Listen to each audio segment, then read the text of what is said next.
The secret meeting that shaped modern banking.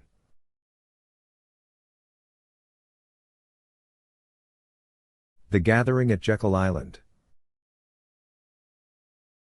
On November 22, 1910, a group of influential financial leaders met secretly at Jekyll Island, Georgia, under the guise of a duck hunting trip. This clandestine meeting included powerful figures who drafted the Federal Reserve Bill, setting the stage for a new era in American banking. The birth of central banking. The Federal Reserve was established by financial elites to coordinate the banking system, allowing banks to inflate the money supply without immediate backlash. Prior to its creation, banks operated independently, which led to competition but also frequent failures. Flaws in the banking structure.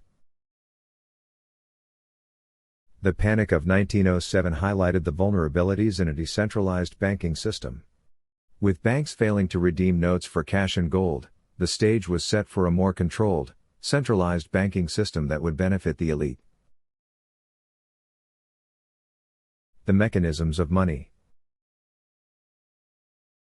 Money transitioned from a commodity-based system to one dominated by fiat currency. Without intrinsic value, fiat currency became easier to manipulate, allowing governments to print more money to meet short-term goals, often leading to inflation and economic instability.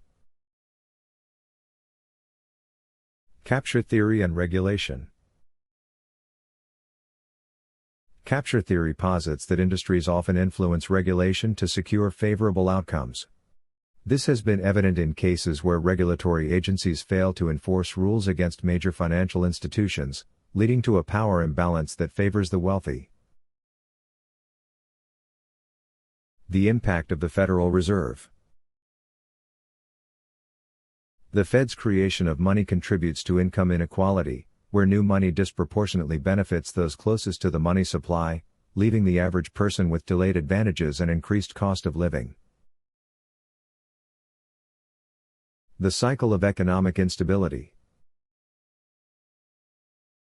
Manipulation of interest rates by the Fed leads to boom and bust cycles, with overinvestment during low-rate periods followed by rapid decline when rates eventually rise. This has historically resulted in economic disruptions. Government debt and its consequences. The ability of the Fed to create money enables the government to incur significant debt without immediate repercussions. This leads to a cycle where government debt is viewed as a safe investment, distorting the market and undermining efficient economic management. The call for monetary reform. Abolishing the Federal Reserve and returning to a more stable monetary system, possibly backed by commodities like gold, are ideas gaining traction among some economists. These proposals aim to restore sound economic principles and ensure accountability in financial systems,